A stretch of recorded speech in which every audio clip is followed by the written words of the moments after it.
Hello guys, स्वागत है आपका मेरे चैनल में। आज मैं लेके आया हूँ माई रिच एंड ब्यूटीफुल वाइफ का एपिसोड 12। एपिसोड की शुरुआत वहीं से होती है जहाँ हमारा सैनजिंग सुवेन से कहता है मुझे तुम्हें बहुत ज़रूरी कुछ बताना है, और सैनजिंग बताना शुरू कर देता है। वो कहता है मैंने कुछ दिनों पहले जिन्हों के कंस्ट्रक्शन साइट पर खोदकर एक छुरी निकाली थी।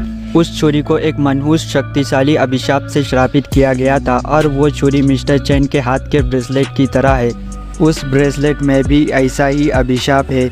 मैंने शुरू में सोचा कि ये एक इत्तेफाक हो सकता है, लेकिन इस बारे में सोचो, इससे कोई फ़र्क नहीं पड़ता है जिन्हों का कंस्ट्रक्शन साइट है या मिस्टर चैन के फैमिली के साथ संकट, लेकिन आखिर में जो इन सब चीज़ों से प्रभावित होगा वो सू फैमिली है। एक और ज़रूरी बात यह है कि जब पहली बार मेरा मिस्टर सू के साथ सामना हुआ तो मैं उनसे अभिशाप के संकेत महसूस करने में सक्षम था, लेकिन बात सिर्फ इतना था कि मुझ में कुछ भी करने की क्षमता नहीं था। लेकिन कोई ज़रूर है जो सू फैमिली के खिलाफ साजिश रच रहा है। इसके बाद हमें मिस्टर सू और सुवेन को दिखाया जाता है, जो दोनों हमारे सैनजिंग की बात सुनकर पहले तो थोड़ी देर तक एक दूसरे की तरफ देखते हैं और ज़ोर ज़ोर से हंसने लगते हैं सैनजिंग की बात पर। और हमारा सैनजिंग इन लोगों के ऐसे रिएक्शन को देखकर कहता है यहाँ क्या चल रहा है। फिर सुवेन सैनजिंग से कहती है बीइंग चैंग में कोई भी सू फैमिली पर उंगली उठाने की हिम्मत भी नहीं करेगा। इसके अलावा हम पहले ही जानते हैं कि इन सब चीज़ों के पीछे कौन है। फिर सैनजिंग कहता है वो कौन है, क्या तुम्हें मदद की ज़रूरत है? फिर सुवेन कहती है बिल्कुल वैसा ही जैसा कि उस समय तुम्हारे पास कुछ भी करने की क्षमता नहीं था, वैसा ही इस समय कोई भी ताकत सू फैमिली पर उंगली नहीं उठा सकता है, इसलिए हमें मदद की ज़रूरत नहीं है। लेकिन अगर हम कहीं से भी कुछ भी करते हैं तो इसके नतीजे अभिशाप से भी ज़्यादा बुरा होगा। फिर सैनजिंग कहता है क्या हम कुछ नहीं कर सकते? हम उन्हें किसी भी तरह से वही करने नहीं देंगे जो वे चाहते हैं। फिर मिस्टर सू कहते हैं हाँ बिल्कुल नहीं करने देंगे, लेकिन अभी समय नहीं आया है। फिर सैनजिंग कहता है क्या अभी समय नहीं आया है? फिर सुवेन कहती है क्या तुम जंगडू के बारे में जानते हो? फिर सैनजिंग कहता है मैंने इसके बारे में सुना है, लेकिन मैं इससे परिचित नहीं हूँ। फिर सुवेन कहती है ये उस समय की बात है जब सू फैमिली जंगडू में श्रेष्ठ फैमिली में से एक था। दोस्तों मुझे लगता है जंगडू एक सेक्ट है। इधर लिखकर बताया तो नहीं गया है, लेकिन इधर की और आगे की बातें सुनकर यही लगता है, इसलिए मैं फ़िलहाल जंगडू को एक सेक्ट मानकर ही चलूँगा। फिर सुवेन आगे कहती है लेकिन कुछ बदलाव के कारण मुझे और मेरे ग्रैंडपा दोनों को इस सेक्ट से बाहर निकाल दिया गया। वहाँ से बाहर निकाल देने के बाद हम बेंचिंग में आए, और बेंचिंग में आने के 2 साल बाद ही हमने सब कुछ नए सिरे से बनाया और अपनी संपत्ति जमा की ताकि आज हम जहाँ हैं वहाँ तक पहुँच सके।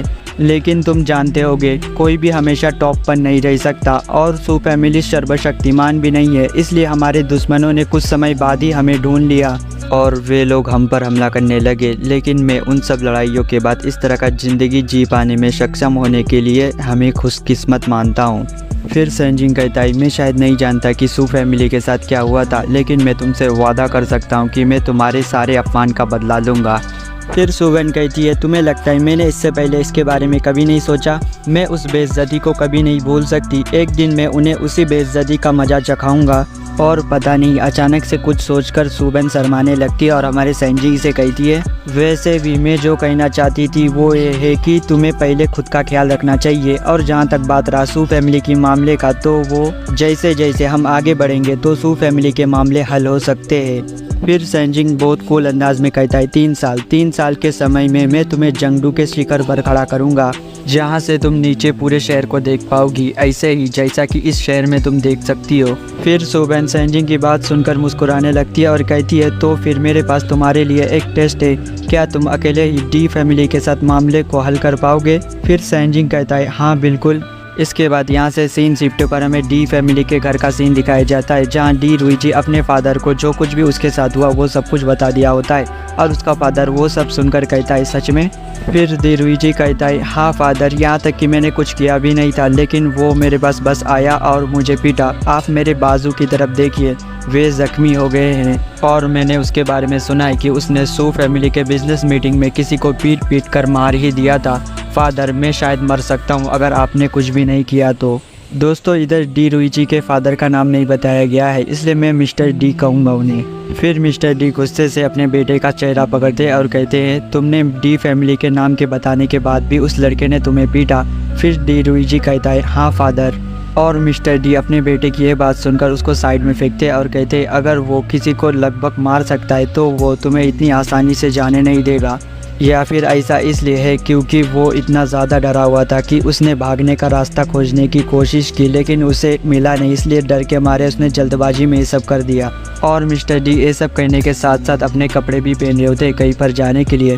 फिर दी अपने फादर को तैयार होता देखकर उनसे कहते हैं, फादर क्या आप उस लड़के को एक सबक सिखाने जा रहे हैं? फिर मिस्टर डी कहते हैं, ये सू फैमिली से पैसे निकालने का एक अच्छा मौका है, इसे बर्बाद करना नहीं चाहिए। और क्या तुम सू वैन को नहीं चाहते?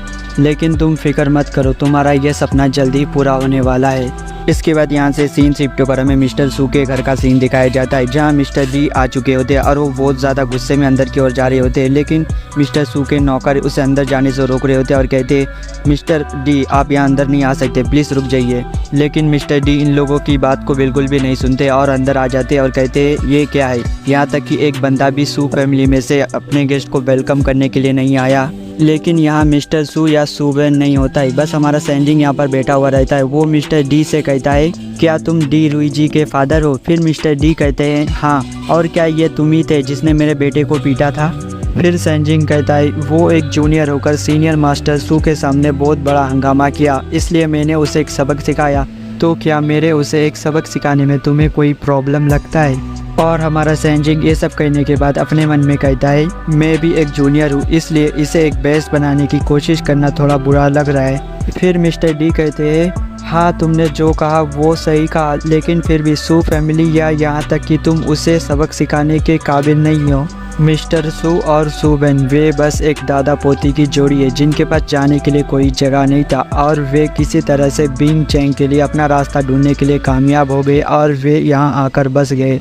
और वे कौन है जो सारे ऊंचे और शक्तिशाली कार्य करते हैं? हम डी फैमिली जो सदियों से बिंग चैंग में स्थापित है और मेरा बेटा गॉड का पसंदीदा है। और अगर मैं थोड़ा सख्ती से कहूँ तो ये सू फैमिली का सौभाग्य है कि मेरा बेटा सू वैन को पसंद करता है, इसलिए हमारा नाशुक्री करना बंद कर दो। और हमारा सैनजिंग ये सब बातें सुनकर गुस्सा हो जाता है, लेकिन मिस्टर डी यहीं पर ही नहीं रुकते और आगे कहते हैं, मैं तुम्हें घुटने टेक कर माफ़ी मांगने का मौका देता हूँ और अगर तुम्हारा रवैया अच्छा और ईमानदार रहा तो मैं सू फैमिली को सफल और सुखी करने के एक जरिए के तौर पर सू वैन को अपने बेटे से शादी करने दूंगा। और हमारा सैनजिंग ये बात सुनकर और ज़्यादा गुस्सा हो जाता है और वो जहाँ पर बैठा हुआ था वहाँ से खड़ा हो जाता है और कहता है, क्या होगा अगर मैं ऐसा ना करूँ तो? फिर मिस्टर डी कहते हैं, तो फिर मैं तुम्हें और सूबेन दोनों को तुम्हारी बची हुई ज़िंदगी व्हील चेयर में गुजारने दूंगा। और हमारा सैनजिंग ये बात सुनकर और ज़्यादा गुस्सा हो जाता है, जिस वजह से वो अपने आप को रोक नहीं पाता है और अपना हाथ पीछे करते हुए किसी तरह का अटैक बनाकर मिस्टर डी के सर पे करता है, जिस वजह से मिस्टर डी के सर में बहुत तेज़ दर्द होने लगता है और वो अपने सर को पकड़कर दर्द के मारे चिल्लाते हुए सैनजिंग से कहते हैं, तुम हरामखोर कहीं के तुमने मेरे साथ क्या किया? फिर सैनजिंग कहता है, क्या वो तुम ही नहीं थे जो मुझे और सू फैमिली को तुच्छ दृष्टि से देखता था? इसलिए मैं तुम्हें इसके नतीजे का स्वाद चखाऊंगा। सैनजिंग के इतना कहने के थोड़ी देर बाद ही मिस्टर डी के सर का दर्द बंद हो जाता है और मिस्टर डी कहते हैं, मेरा सर अब और दर्द नहीं कर रहा है। इस हरामी का ये घटिया चल क्या है, लेकिन ये मेरे लिए एक खरोच के अलावा कुछ नहीं है। लेकिन मिस्टर डी इससे थोड़ा डर जाते, इसलिए वो यहाँ से जाने लगते। लेकिन जाने से पहले वो हमारे सैनजिंग से कहते हैं, तुम नाशुक्रे, इसके बाद तुम मुझसे माफ़ी मांगने के लिए मत आना। और हमारा सैनजिंग उसे बाय बाय करते हुए कहता है, अभी तू जा रे बाबा। और मिस्टर डी यहाँ से चला जाता है और हमारा सैनजिंग मिस्टर डी के यहाँ से चले जाने के बाद एक राहत की सांस लेता है और कहता है, हे ऊपर वाले, आखिरकार वो चला गया। सैनजिंग यहाँ रात की सांस ले रहा होता है कि तभी यहाँ मिस्टर सू और सूबेन आता है और सूबेन सैनजिंग से कहता है, सैनजिंग तुमने जो किया क्या ये समाधान के रूप में गिना जाएगा?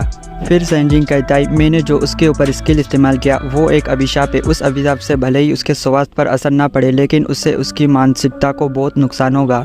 फिर सूबेन कहती है, सच में? और हमारा सैनजिंग कहता है, हाँ सच में, इसलिए तुम फिक्र मत करो, वो 3 दिन में यहाँ आकर हमसे भीख मांगेगा, इसलिए तब तक तुम मुझे किंग चैंग भेज दो। फिर सूबेन कहती है, किंग चैंग? फिर सैनजिंग कहता है, हाँ किंग चैंग, मैंने सुना है कि वहाँ एक बहुत बड़ा जड़ी बूटियों का मार्केट है, इसलिए मैं वहाँ जाकर अपना लक ट्राई करना चाहता हूँ। और अपने मन में कहता है, क्या होगा अगर डी रुईजी के पास एक प्लान बी हो तो? इसलिए मुझे अपने एबिलिटीज़ को अपग्रेड करने के लिए कुछ जड़ी बूटियाँ प्राप्त करने की ज़रूरत है ताकि मैं सू फैमिली को बिना नीचे लाए इस स्थिति को संभाल सकूँ।